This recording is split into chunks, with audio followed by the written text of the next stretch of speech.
El expositor será el doctor Pedro Granja. Le agradecemos su participación, máster por el Alma Mater di Bologna y la Universidad degli Studi di Padova, Italia, doctorando el PhD en Derecho Penal por la Universidad de Buenos Aires, especialista en Derechos Fundamentales por la Universidad de Castilla de la Mancha de España, premio Cum Laude por la UG, 3 libros y 17 artículos académicos indexados.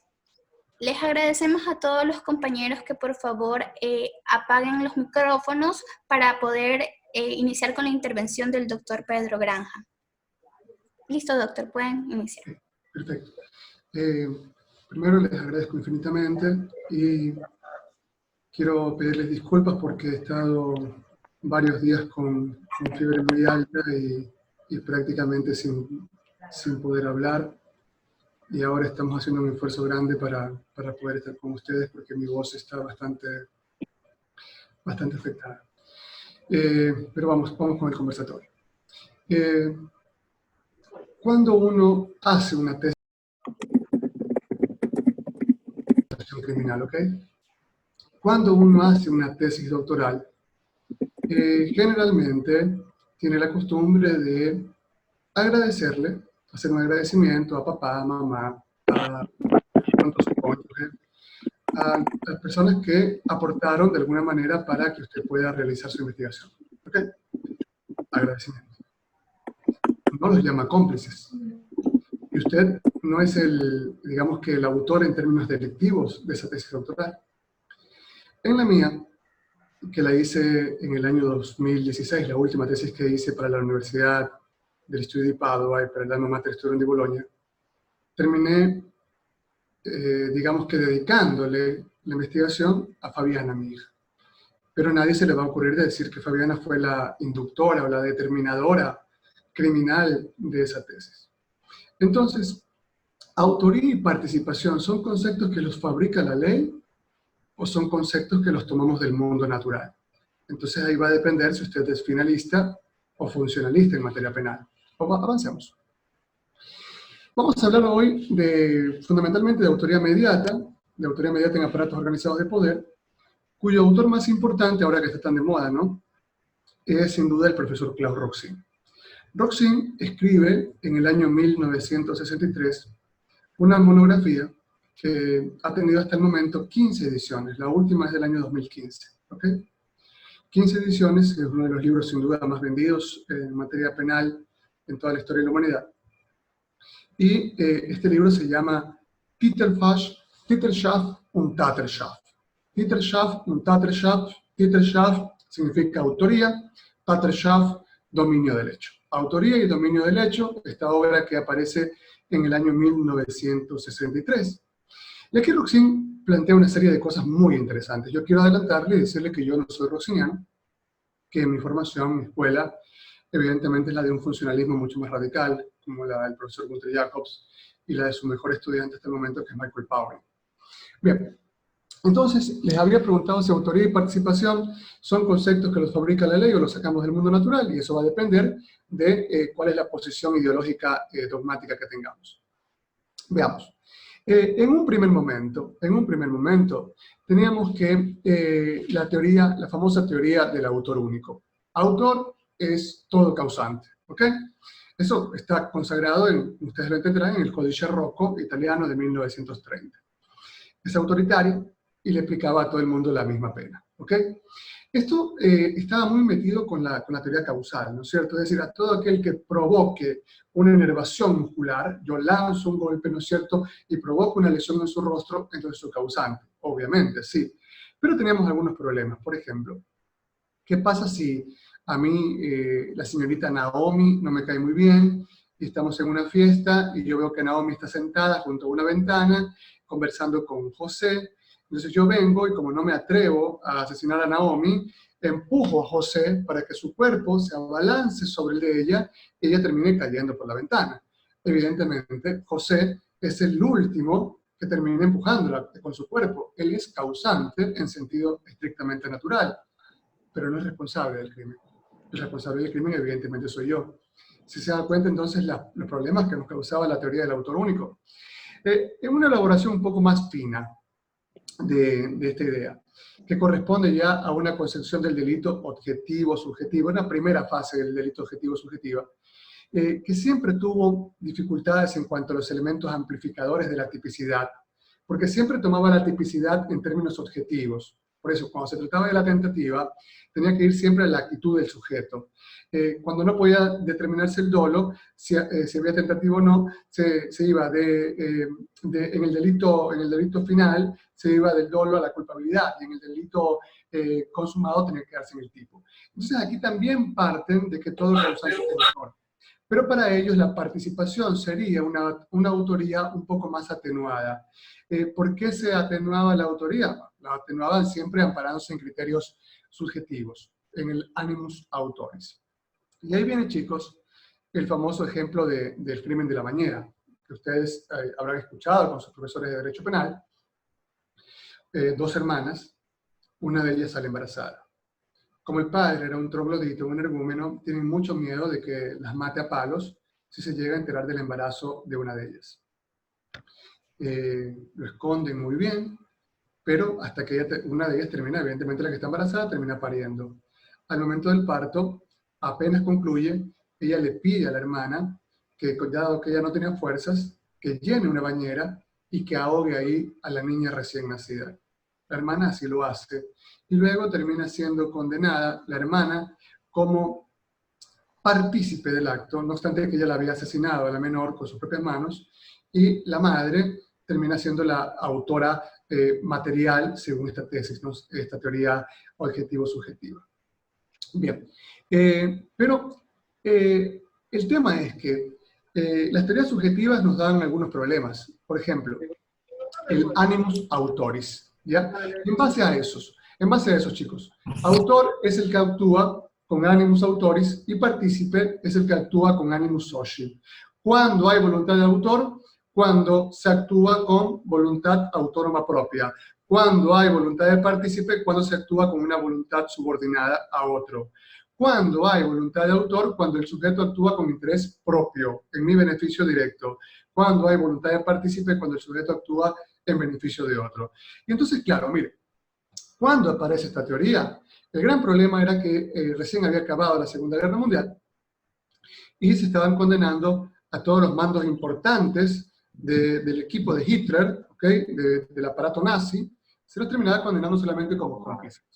Porque se decía, a ver, ellos actuaban con voluntad, con subordinada a otro y con interés ajeno. ¿Con voluntad subordinada a quién? A Hitler. ¿Con el interés de quién? De Hitler, que representaba el más alto espíritu del pueblo alemán. Bastante sesgado también, ¿ok? Hasta que entonces aparece la teoría objetiva final, con Hans Belzel, hasta que también habla del dominio del hecho, que empieza ya a desempolvar el tema del dominio del hecho, y posteriormente la teoría nuevamente moderna, un poco cambiada, reformada, de Klaus Roxin con la tesis objetiva-subjetiva.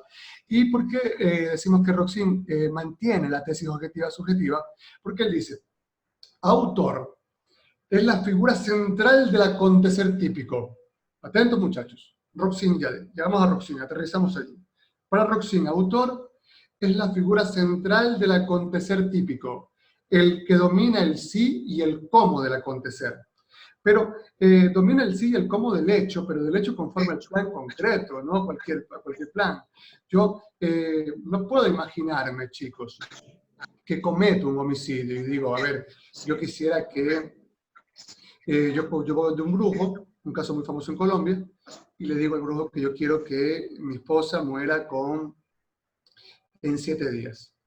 Que se le caiga el pelo primero, que después le salgan escamas en el cuerpo, que le salgan cucarachas por los ojos, que sufra muchísimo, que vengan los espíritus chocarreros y se la lleven en peso. Así quiero yo que muera. Esa es la muerte de esta persona.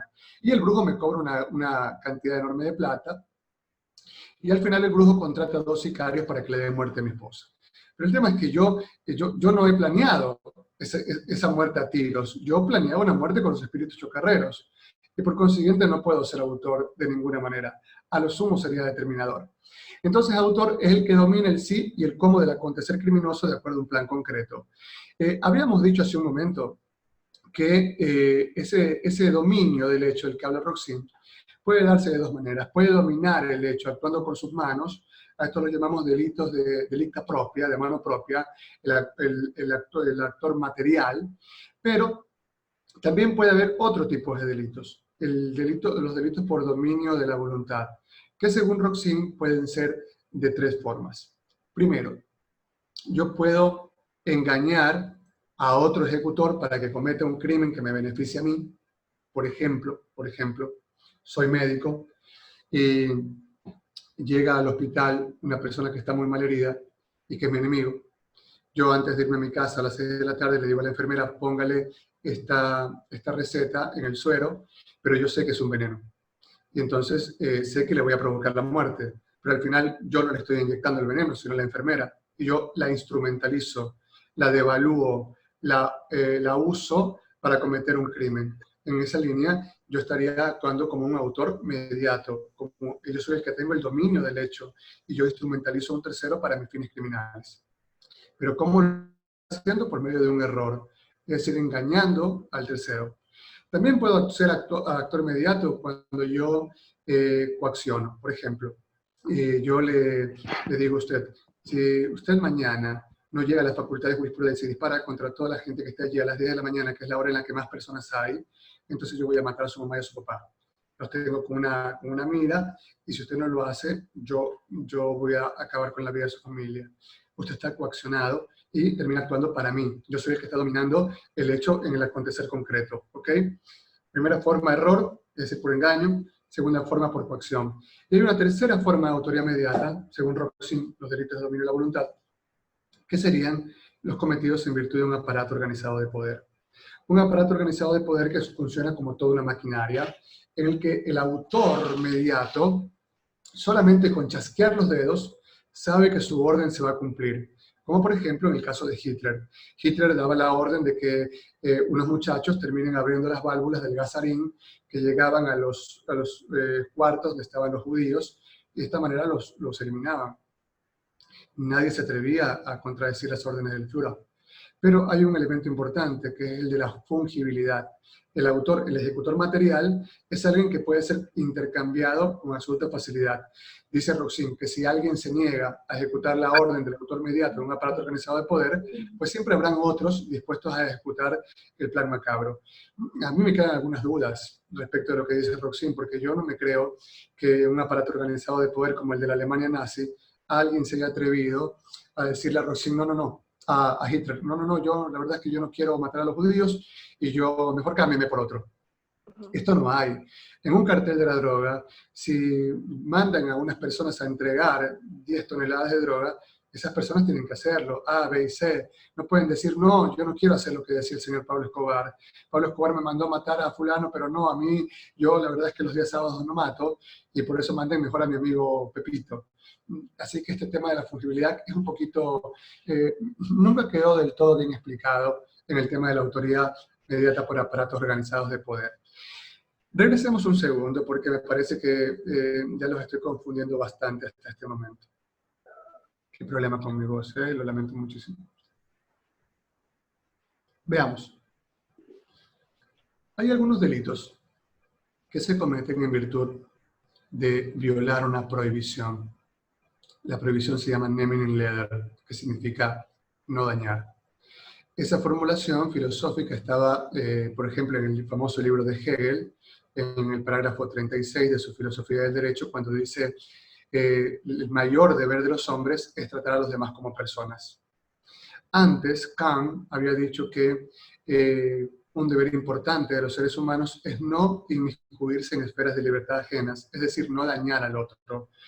Y también Pufendorf y Schopenhauer nos han dicho que no dañar implica no violar, no matar, no robar, no estafar. ¿Ok? Nehmen in Leder es una prohibición de dañar al otro. ¿Hasta ahí estamos claros?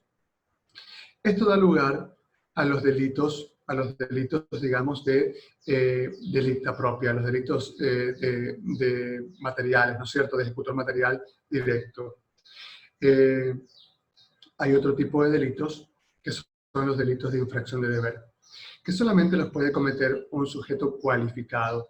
Esto es, por ejemplo, el delito que comete un juez, el delito que comete un policía, por ejemplo, el delito de torturas, solamente lo puede cometer, por ejemplo, un funcionario público, el cohecho, la concusión, y también ciertos deberes que tienen los padres respecto de sus hijos. Lo explico rapidísimo. Por ejemplo, si hay un niño que está jugando en una piscina, en un hotel o en algún barrio privado, y usted no es el padre, no es la madre, y usted abandona el lugar, aún a sabiendas de que el niño puede caer al estanque, puede caer a la piscina y se puede ahogar, usted abandona el lugar y el niño cae a la piscina, usted responderá a lo sumo por la omisión de un deber de socorro, pero no puede responder por más, porque usted no está ligado de ninguna manera al niño.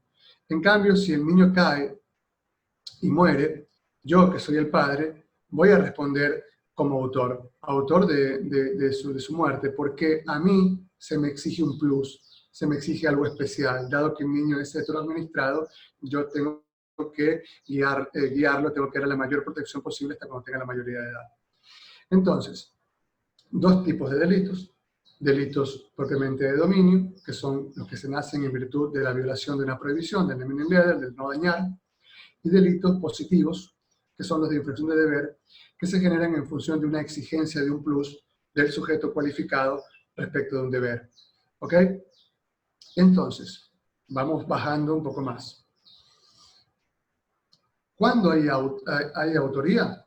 Dice Roxin que el autor es la figura preponderante, la figura central del acontecer criminoso, el que tiene el sí y el cómo del acontecer, el dominio. Ok. Y dice él que esta autoría puede darse por delitos directos, delitos de mano propia, y también por delitos de dominio de la voluntad, que se dirían en los tres casos que le he planteado, por error, por coacción o en virtud de un aparato organizado de poder. Pero el tema es que también, claro, dice Roxin, ahí existiría el caso de un tipo que convence a un enfermo mental para que mate a otro, y aquí serían ya figuras compuestas, pero las figuras prototípicas son las tres que he nombrado. Pero esto empieza a despertar mucho debate en la doctrina, ¿no? Por ejemplo, hay autores como el gran Jeshet, que en su Lehrbuch des Allgemeinen Teil, en la cuarta edición, en la página 601, me parece, sí, en la 601, él dice que esto no, esta clasificación de Roxin está equivocada. Y en la misma línea, Jacobs, en el Strafrecht, en el Tratado de Derecho Penal, en la página 532 de la segunda edición, dice lo mismo, porque allí, donde hay un ejecutor material que ha actuado típica, dolosa y antijurídicamente, no puede existir autoría mediata. Esto es súper, súper discutido, chicos, ¿ok? ¿Hasta aquí alguna pregunta o la dejamos todas para el final? ¿Se me entiende algo o está muy abstracto? ¿Continúo? Doctor, las preguntas. Al final, perfecto. Está demasiado abstracto, entiendo, pero estamos hablando de dogmática penal, lamentablemente. Ya vamos a plantear algunos ejemplos para hacerlo más fácil, ¿ok? Vamos a ver. El tema es que hay una discusión dogmática aquí, hay una discusión sobre la cual debemos hablar los penalistas. Les había dicho que Roxin entiende el dominio del hecho como un criterio objetivo subjetivo, es decir, no se puede dominar un hecho si no se sabe que se domina. Pero aquí, esta construcción es refutada por ese grandísimo profesor que se llama Enrique Gimbernat Ordey, quien unos años después de la obra de Roxin dice, a ver un ratito, 3 años después, él dice, el dominio del hecho es una construcción solamente objetiva, con fundamento en que quien tiene el dominio del hecho puede actuar con la voluntad que le dé la regalada gana. El dominio del hecho lo seguirá teniendo él. El que no es titular del dominio del hecho, el famoso autor de atrás, el autor mediato, aunque se ponga como se ponga, aun cuando tenga la voluntad de autor, aun cuando quiera el hecho como propio, no por ello entrará en posesión de un dominio que antes no tenía. Ok. Aquí hay algunas discusiones, pero les repito, otros autores, esto tira una serie de discusiones, autores como Jeshet, autores como Jacobs, terminan diciendo, a ver un ratito, si en virtud del principio de responsabilidad, si un tipo viene y dispara en la cabeza de otro y lo ha hecho típica, antijurídicamente y con culpabilidad, evidentemente él es el responsable. Él es el autor, punto basta. A lo sumo habría coautoría, ¿ok? Pero esto de autor mediato no nos cierra la cabeza, dicen Dechet, dice Jacobs, dicen algunos otros autores importantísimos, por ejemplo, como Wessels, que también lo dice su Strafrecht en la 22ª edición, fundamentalmente en la página 160. Ustedes pueden revisar a Johannes Wessels, lo que dice allí. Pero bien, resulta que con la tesis de Roxin se termina condenando a los jerarcas del partido nazi. Con la tesis de Roxin se termina condenando a algunos militares de la dictadura militar argentina. Con la tesis de Roxin se termina condenando a los autores del crimen de Orlando Letelier el 21 de septiembre de 1976 por la DINA chilena. Este crimen lo hacen en Washington. Se termina condenando a Fujimori. Y con esa autoría mediata se termina tratando de condenar últimamente a Rafael Correa. ¿Ok? Y aquí viene la discusión. Aquí viene la discusión, que es muy interesante. Nosotros decimos que no podía haber autoría mediata por aparatos organizados de poder en la estructura del caso Sobornos, por una sencilla razón. Esto para que ya vaya quedando un poco más claro, ¿no? Porque si no me pongo muy abstracto. Pamela Martínez es la ejecutora material, ¿cierto? Pamela Martínez era menor de edad para ser inimputable. No. Pamela Martínez era idiota, digamos que tenía algún problema de demencia. No. Pamela Martínez dice que fue engañada. Tampoco. Pamela Martínez ha dicho que ha sido amenazada de muerte para si no iba a ver los saquillos de plata al colegio de abogados por parte de Odebrecht, si no Hidro le daban un balazo en la cabeza a algún familiar. Tampoco. Cuando se habla de la autoría, entonces es la única opción, la autoría mediata por aparatos organizados de poder. Pero Pamela Martínez, es decir, Correa venía y le decía oye, no seas malito, anda a verme $100.000 y después $200.000 que me van a dar los de Sinohydro, los de Odebrecht, porque yo soy un sinvergüenza, yo soy un corrupto, anda a verme esa plata y me la traes, no seas malito. Y el otro le decía, no, la verdad es que yo me estoy limando las uñas y en este momento no quiero ir, ¿por qué no te buscas otro, Rafael? Hay tanta gente en el gobierno, búscate otro, pero de pronto bajo. Eso no puede pasar, ¿ok? No es que era una piececilla intercambiable tan fácilmente de que si ella no quería venía cualquier otro personaje a retirar el dinero. Era una pieza central. Por lo tanto, era una protagonista del hecho criminoso. Era autora. Autora plenamente responsable. ¿Ok? ¿Fungible? Fungible no es. Y si no es fungible, ni Martínez, ni Viteri, ni Viviana Bonilla, entonces no se cumple el requisito fundamental del que plantea Roxin para los aparatos organizados de poder. Ok. Dice entonces el juez del caso Sobornos que Rafael Correa sería instigador. Veamos, chicos, les voy a explicar. Hay autoría, hay coautoría funcional, ¿ok? Y hay otros grados de participación en un hecho criminoso. Ahí están los cómplices, que serían los cooperadores necesarios, ahí la complicidad primaria, ahí la complicidad secundaria, hay los determinadores, están los inductores, están los instigadores. Instigar significa que yo te doy alguna idea para cometer un delito, te digo, te aliento a cometer el delito, ¿ok? Pero la instigación es una forma de participación. Acá abajo, miren, no de autoría. Y resulta que el cohecho, lamentablemente, para los que están acusando, es un delito de infracción de deber. Si es un delito de infracción de deber, la autoría no se parcela, no se divide en pedacitos. Son todos autores o no son autores cuando hay un delito de infracción de deber, como la concusión, como el cohecho, ¿ok? Como el peculado. Aquí no hay la posibilidad de parcelar esto cuando el funcionario público es un ente cualificado. O es autor, o es coautor, o no es nada. Pero decir que es instigador es decir que es partícipe. Esto es ridículo. O sea, esto se cae de cabeza, dogmáticamente hablando. ¿Ok? Sigamos. ¿Quiénes podían entonces ser partícipes en un delito de peculado? ¿Quiénes podrían ser partícipes en un delito de cohecho? Los que no son funcionarios públicos. Por ejemplo, los señores de Odebrecht. Por ejemplo, los señores de Sinohydro. Pero ellos no están vinculados al proceso. Algo muy raro. Es decir, los corruptores no aparecen en el caso Sobornos. Los que sobornaron no están enjuiciados en el caso de los sobornadores. bastante raro. Sigamos. Por este tema, se han dado una serie de discusiones al respecto. Hay un montón de gente que me dice, no, Pedro Granja es correísta, Pedro Granja no tiene derecho de hablar, y yo quiero aclarar aquí algunas cosas.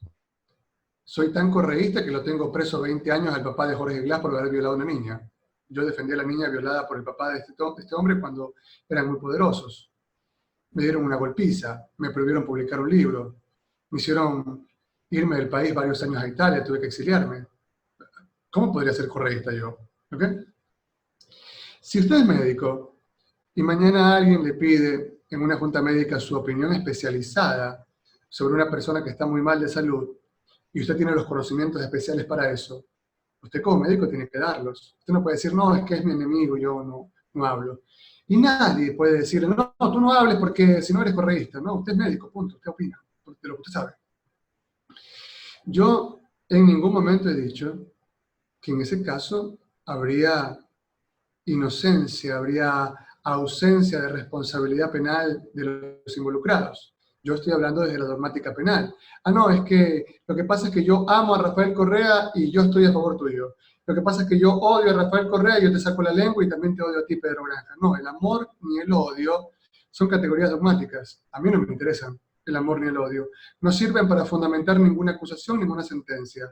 Yo lo que estoy diciendo aquí, en términos estrictamente dogmáticos, es que la instigación, vayan ustedes chicos, busquen en Google, en cualquier código penal del mundo, salvo que en el ecuatoriano, porque en el ecuatoriano pasa cualquier cosa, ¿no?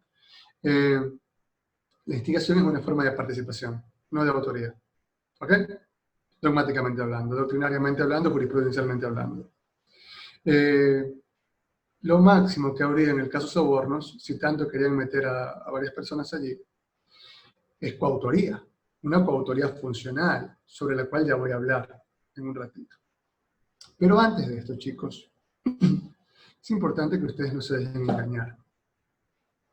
Se dice que todo en el derecho penal está desprovisto de valoraciones ideológicas. Y les voy a recordar algo. El gran Carl Binding escribió una obra que se llama Die Normen und ihre Übertretung, las normas y su sobrepasamiento. El gran Carl Binding, causalista por cierto, era el abogado de Bismarck en la primera época del Imperio Alemán. El señor von Lis, tan importante para todos nosotros, von Lis era el abogado, el pensador de lujo de la segunda época del Imperio Alemán, de la época guillermina. Hans Belzel, el papá de la escuela finalista, era el abogado de una época también importante de Konrad Adenauer en Alemania. Y Claude Roxin, pues ese es, digamos que el estandarte del nom de guerre que adopta es el señor Willy Brandt, que dirige la Alemania, me parece de 1964 a 1971, si no me equivoco. Entonces, nunca están desprovistos de contenido ideológico los postulados jurídicos de ningún abogado. Siempre tienen una visión. Yo lo he dicho siempre, yo creo en un derecho penal del enemigo. Yo creo en un derecho penal de tercera velocidad. Roxin es funcionalista, pero funcionalista de los topoi, de los normativos, de los moderados. Y yo soy un funcionalista normativo sistémico. A partir de allí nosotros decimos que es la autoría mediata, que el autor de atrás no tiene el dominio del hecho. Allí donde hay un acto plenamente responsable por el ejecutor material, no puede haber autoría mediata. Lo que sí cabe es la coautoría funcional, para lo cual hay un reparto de tareas y un reparto de responsabilidades en el plan criminal. ¿Perdón? ¿Hola? ¿Puedo continuar? Sí, doctor, continúe. Perfecto. Les decía lo siguiente. Usted primero, una vez que ha hecho ya la diferenciación de todo lo que le estoy diciendo, aterriza entonces en el tema de la coautoría, ¿cierto, chicos? Esto de la coautoría es más que importante. Si partimos de ejemplos en los que el cooperador, sin tener el dominio de la acción ni de la voluntad, satisface en la medida de lo posible el criterio, para nosotros decisivo, de ser la figura central del suceso de la acción, y si pensamos, por ejemplo, en el atracador del banco, que tiene una pistola en la mano, o en el interviniente en un asesinato que sujeta a una víctima para que el otro venga y lo apuñale, entonces llegamos a la siguiente conclusión. El interviniente, ¿ok? Digamos, el que está con una pistola en la mano amenazando a las otras personas en el banco, el que está sujetando al otro para que sea apuñalado, no puede ejecutar per se solo absolutamente nada. La intimidación a los empleados del banco o sujetar a la víctima no realizan el resultado completo. Únicamente si el compinche, si el otro coopera, funciona el plan. Pero también el otro se ve igualmente desamparado. Si no quedan inmovilizados los señores en el banco, los guardias, por ejemplo, los empleados del banco, yo no puedo tomar la plata de la caja. ¿Ok? Si el otro no agarra a la víctima a la que yo quiero apuñalar, pues la víctima va a salir corriendo o va a empezar a pelear a puñetazos conmigo, me va a dificultar el tema. Entonces, para ambos, la situación es la misma. Solo pueden realizar el acto si actúan conjuntamente, pero cada uno por separado puede anular el plan retirando en cualquier momento su aporte al plan criminal. En esta medida, cada uno de ellos tiene el hecho en sus manos. Aquí estamos hablando de coautoría funcional. Varios autores que se reparten equitativamente el plan. Pero volvemos al caso ecuatoriano. Se dice, mira, que hay instigación. La instigación convertiría al principal implicado en el caso sobornos en una especie de cooperador o de partícipe. Pero lo central en la participación en la cooperación es la escasez en la contribución criminal. Esto lo dice Guimbert Corday. Y en cambio, cuando se habla de autoría mediata, que es lo que ha esgrimido la Fiscalía ecuatoriana en el caso sobornos, se habla de fungibilidad, es decir, de que haya muchos dispuestos a ejecutar el plan macabro del autor de atrás, que como hemos visto, ni existe, ni tampoco se puede dar la figura de la participación porque no se puede parcelar un delito de infracción de deber. Hasta aquí voy a llegar, que he hablado ya 40 minutos. Hasta aquí voy a llegar y decirles que realmente no tengo voz, me duele mucho la garganta, tengo varios días con fiebre, a esta altura estoy asustado, pero quería cumplir con ustedes. Entenderán que por esta vía, primero hay que felicitar a los organizadores, que la academia no puede parar y la academia no puede callarse. Pero por esta vía es un poquito difícil explicarles cosas que son muy abstractas. Yo quisiera tener diapositivas, quedarme allí, explicarles despacito, paso a paso, a veces con juegos de imágenes se hace esto más digerible, y explicar todo esto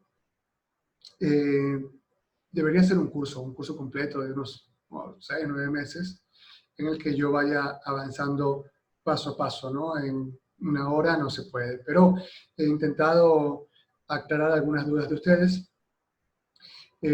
Si usted me quiere criticar, hágalo, por favor, es necesario. Pero lo que usted no puede hacer nunca, porque de lo contrario cae en el ridículo, y cuando vaya a estudiar al extranjero se van a reír de usted, lo que usted no puede hacer es coger el video de otra persona y decir, vean, ríanse. ¿Ríanse por qué? Porque es bajo, porque es gordo, porque es flaco, porque es negro, porque es chino.